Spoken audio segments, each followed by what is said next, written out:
그러면은 이런 다양한 진행 경과를 가지는 환자들을 어떻게 시기별로 관리를 해야 되는지에 대해서 소개를 해드리겠습니다. 가장 대표적으로 환자의 신체 기능을 평가하는 항목으로는 루게릭병 상태 점수 평가 항목 중에서 ALS, FRS, R이라고 하는 지표를 많이 사용하게 되는데요. 총 12개 항목에 대해서 기본적인 일상생활과 관련된 연수 기능은 발음하고 말하기, 타액 분비, 음식 삼키는 기능들, 글씨 쓰기, 식사, 옷 입고 목욕하는 거, 침상에서 움직이는 거라든가 걷는 거, 계단 오르는 거, 숨 쉬는 기능, 호흡 관련된 증상들을 총 12개 항목에 대해서 0점에서 4점까지 점수를 매기게 돼서 점수가 높을수록 신체 기능이 좋다는 의미고 만점으로 치면 이제 48점이 되기 때문에 약 50점, 그래서 곱하기 1을 하면 한 100%에 해당되는 신체 기능을 알 수가 있습니다. 그래서 저희가 연구를 통해서 살펴보면 외국도 그렇고 저희 한양대병원 환자도 보통은 이제 내원하금 이후부터는 한 달에 떨어지는 점수가 1.2점 정도가 되겠습니다.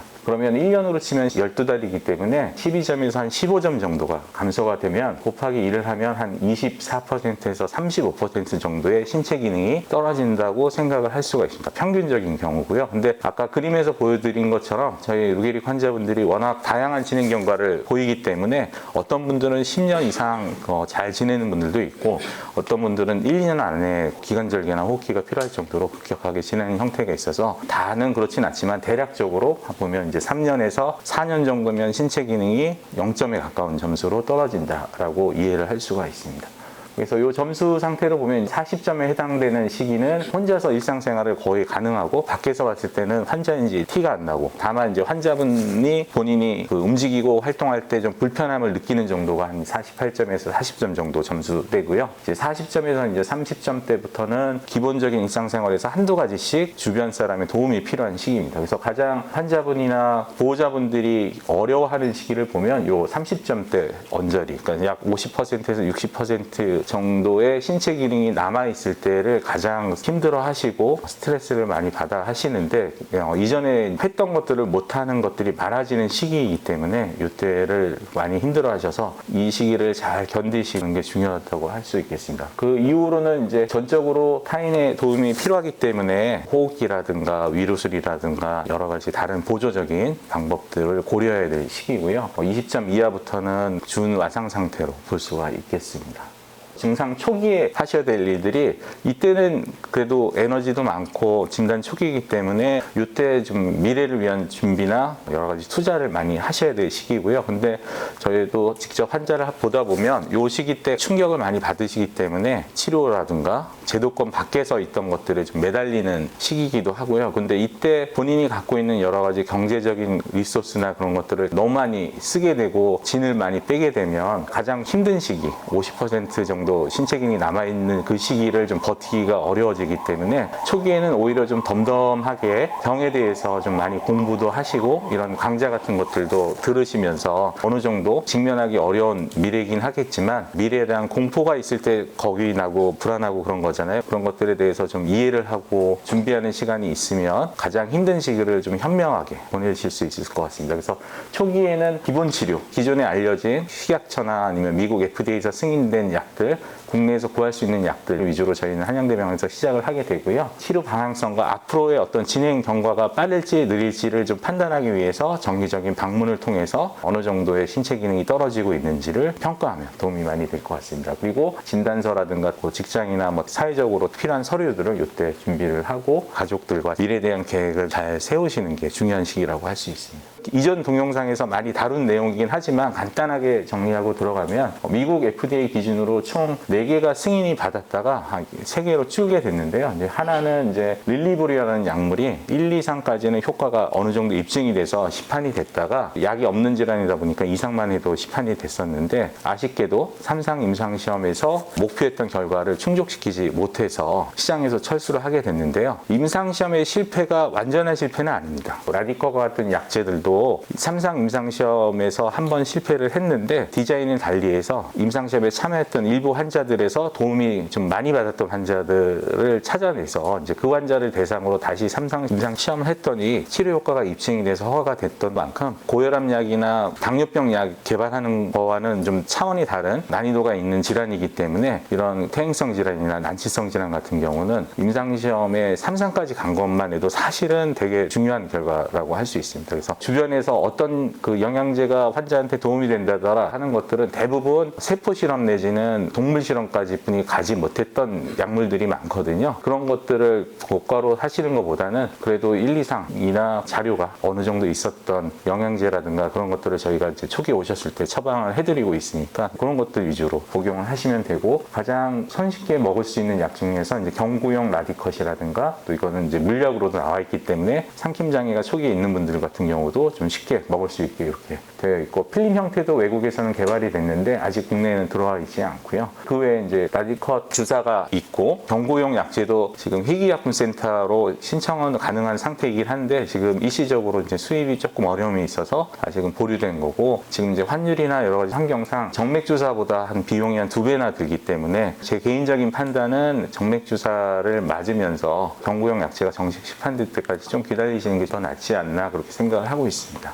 우리 이제 일부 환자에 해당되는 유전자 치료제가 승인이 받은 게 있고요. 줄기세포 같은 경우는 지금 3상 임상시험이 끝마치긴 했는데 아직은 이제 결과에 대해서는 좀 분석하고 있는 중이라서 그 조건부 시판 허가를 받은 상태에서 상업적으로는 지금 처방을 내서 치료를 받을 수 있는 상태이긴 합니다. 그 외에 신체 기능이 떨어지는 게 대부분 근력 저하 관련된 내용들인데, 이제 근력 저하를 되돌릴 수 있는 치료는 현재로서는 좀 어려운 실정이긴 하고요. 그렇기 때문에 이제 다학제 진료를 통해서 로게릭병 환자들이 고통을 받을 수 있는 여러 가지 다양한 증상들이 있지 않습니까? 이제 그런 것들에 대해서 다학제적으로 접근을 해서 환자한테 도움을 주면 환자분이 이제 고통받는 것들을 경감하고 좀 편하게 일상생활을 할 수 있도록 도와드릴 수 있는 다학제 진료가 되게 중요하다고 할 수 있겠습니다. 다학제 관리의 중요성은 해외 연구에서도 많이 강조되는 부분이고요. 다학제 진료를 받았던 환자분들이 훨씬 더 생존 기간도 길고 살아계신 동안 여러 가지 삶의 질도 좋다는 연구 내용들이 많이 보고되고 있습니다. 한양대 같은 경우에도 오늘과 같은 이런 그 자조 프로그램들도 있고, 처음에 오셨을 때 다양한 평가를 하게 되고, 협진을 통해서 이제 재활외과라든가 호흡기내과, 소화기내과 등을 통해서 환자분들이 필요한 시술이나 처치들을 받을 수 있게 좀 운영을 하고 있습니다.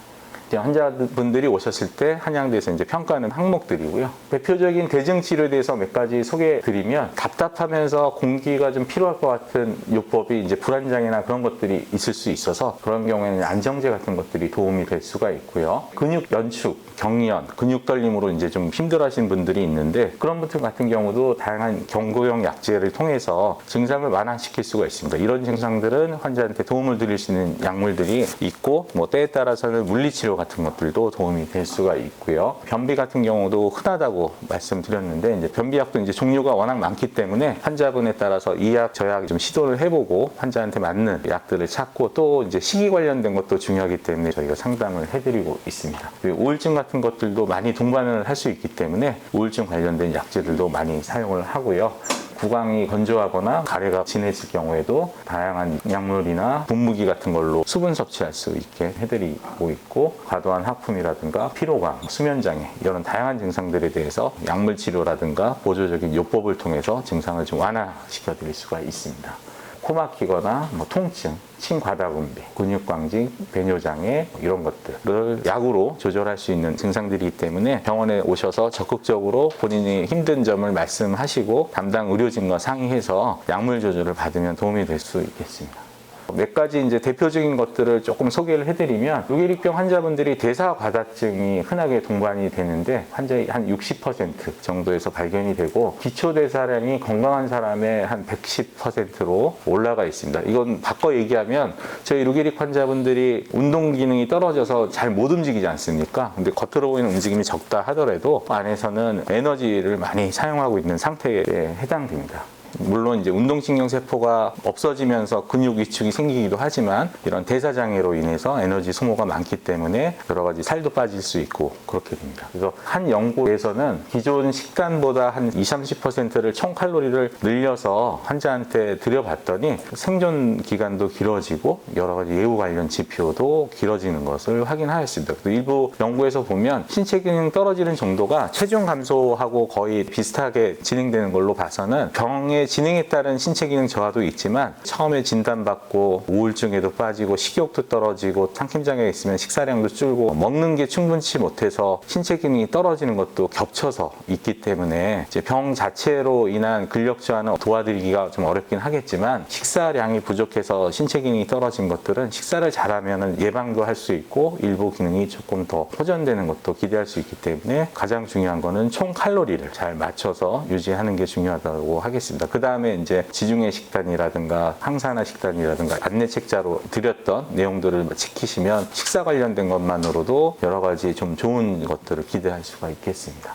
그 다음으로 이제 좀 어느 정도 진행하게 되면 이제 침분비 장애가 생기게 되는데요. 너무 과다하게 생기는 분들도 있고 또 한 가지는 삼킴 장애 때문에 침이 입에 고여 있는 것을 삼키지 못했기 때문에 밖으로 이제 흘러내리는 현상이 있을 수가 있는데 환자에서 한 50% 이상에서 경험을 할 정도로 흔한 증상이고 침이 많아지면 말하기 장애라든가 사회생활이라든가 또 흡입성 폐렴 같은 것들이 생길 수 있는 위험이 노출되기 때문에 이런 것들을 조절할 수 있는 여러 가지 약물들이 있습니다. 대표적으로 뭐 에트라비라고 하는 항우울제로 개발됐던 약을 사용하기도 하고요. 트리엑신이라고 하는 파킨슨병에서 손떨림이나 진전에서 썼던 약인데 이런 것들을 쓰기도 하고 최근에는 이제 위산과다 억제제로 사용됐던 글라이코피롤레이트라는 약물이 부작용도 적고 환자의 효과도 좋아서 이 약물도 좀 많이들 사용하고 있습니다. 이런 약들을 썼을 때 만족도도 상당히 높은 편이고요. 부작용으로는 일시적인 침분비 증가라든가 뭐 약물에 의한 피부 자극, 이물감, 입마름 같은 경우가 생길 수가 있는데 오히려 그럴 경우에는 용량을 줄인다든가 휴지기를 가져서 증상에 따라서 조절을 하시면 되겠습니다.